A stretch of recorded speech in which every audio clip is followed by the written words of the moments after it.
Yauwa a cikin bidiyon mu na yau za mu nuna muku yadda za ku ƙara wa bidiyon YouTube color ya zama mai ƙarfi. Kuna kallon bidiyo a YouTube yana nuna muku dishi-dishi, kuna kallo kamar laifin wanda ya ɗaura ne, ya ɗaura 3GV ko wani mai. Ba laifin shi bane, daga ku ne ba ku yi seta shi ba. Bari mu shigar da ku kai tsaye yadda za ku gyara bidiyo idan kun kalla a YouTube da dishi-dishi. To ga yadda za ku yi. Za ku shiga cikin YouTube ɗin ne. Bayan kun shiga cikin YouTube ɗin, bari mu jira shi ya gama searching. Yauwa bayan ya gama searching sai ka zaɓi bidiyo guda ɗaya kamar wannan kenan. Bari mu ɗauki wannan.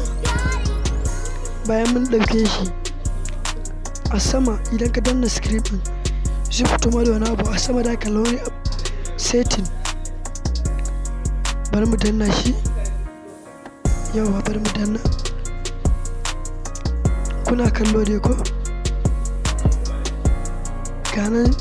Ganan abu na za mu kusa kilin nashi kuma abin yaƙi. Yauwa ga shi mun shiga setting ɗin. To na sama quality, ka kalla sai ka danna kan quality. Auto ne ko a haya ne ko kuma data saver. Bari mu bar shi akan auto don mu riga da mun seta. In kana so kai kuma za ka sa shi akan haya, shi ma na ƙara haske. Yauwa idan yau ne fara shigo a YouTube namu, kada ku manta ku danna mana subscribe, ku yi like, ku yi comment. Ta nan ne za mu ji daɗin ƙara kawo muku wani bidiyon da zai amfane ku. Mun gode.